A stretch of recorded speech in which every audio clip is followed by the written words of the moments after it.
Starting back in 1978, thriving through the 80s and 90s, struggling in the early 2000s, and disappearing altogether in the 2010s, but now there's a recent resurgence in the 2020s. LEGO Castle has been through a lot throughout its history. In this video, we'll talk about what many consider to be the golden years of LEGO Castle, beginning in 1978 and ending in 1998.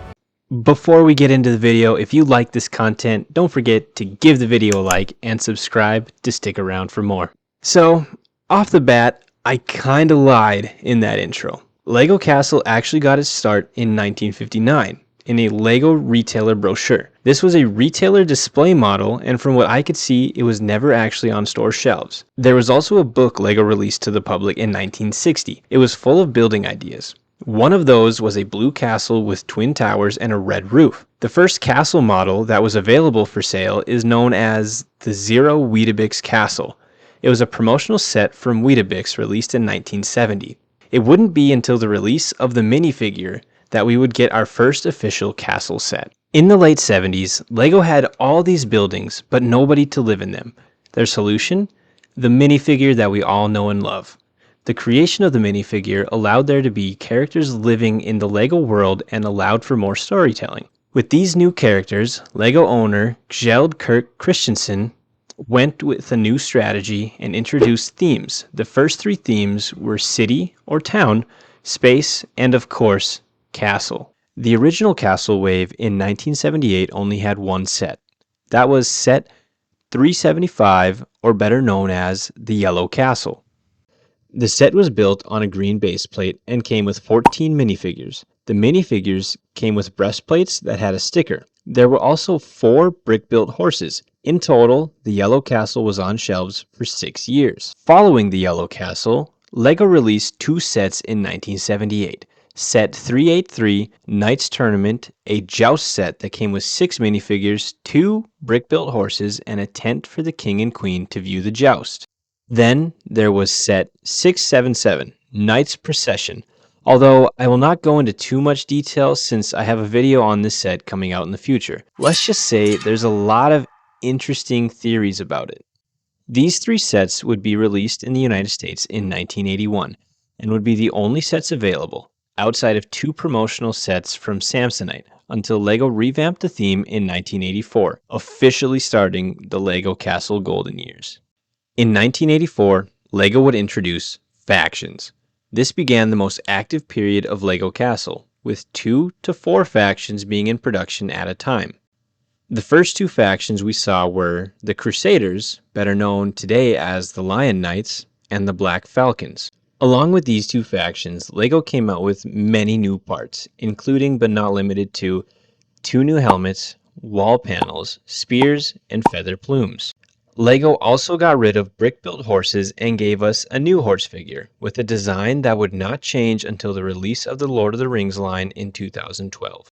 LEGO also brought in peasants, starting with set 6067 Guarded in 1986. The set came with 3 knights and an all-new maiden minifigure. Introducing peasants was a way to help fill out the buildings and give fans even more storytelling potential. It wouldn't be until 1987 that a new faction emerged. With the release of set 6066, Camouflaged Outpost, LEGO gave us the Forestmen. Unlike the Lion Knights and Black Falcons, the Forestmen didn't call castles home. It was quite the opposite actually, as they preferred hollowed out trees and rock hideouts. They had the image of a stag on their shield and could be considered good or bad guys. They were based on Robin Hood and his merry men, but with the release of a rival faction that we'll talk about later, the Forestmen are considered to be good. This faction would get 9 sets from 1987 through 1990, but would be retired until the release of the CMF minifigures in 2010. Another faction was added the year after the Forestmen. In 1988, the Black Knights were released. This faction's crest saw a blue dragon featured on their shields and banners. The same symbol, but with different colors, can be seen with another faction that we'll get into. This small connection made for some interesting lore ideas between the Black Knights and this other faction.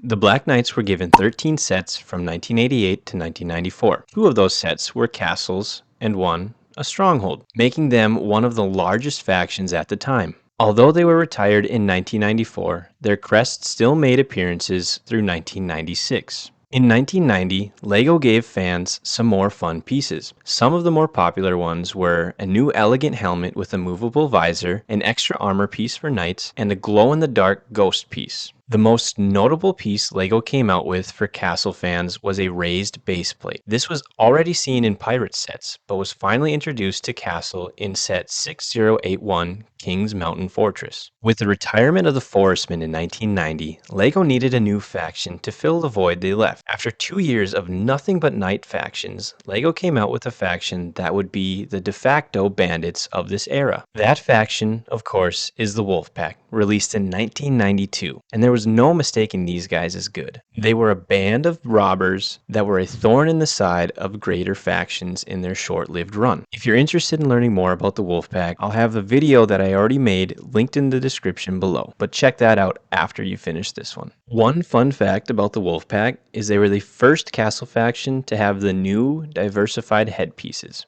This gave the minifigures more personality and fit the faction a lot more than the simple smiley faces would have.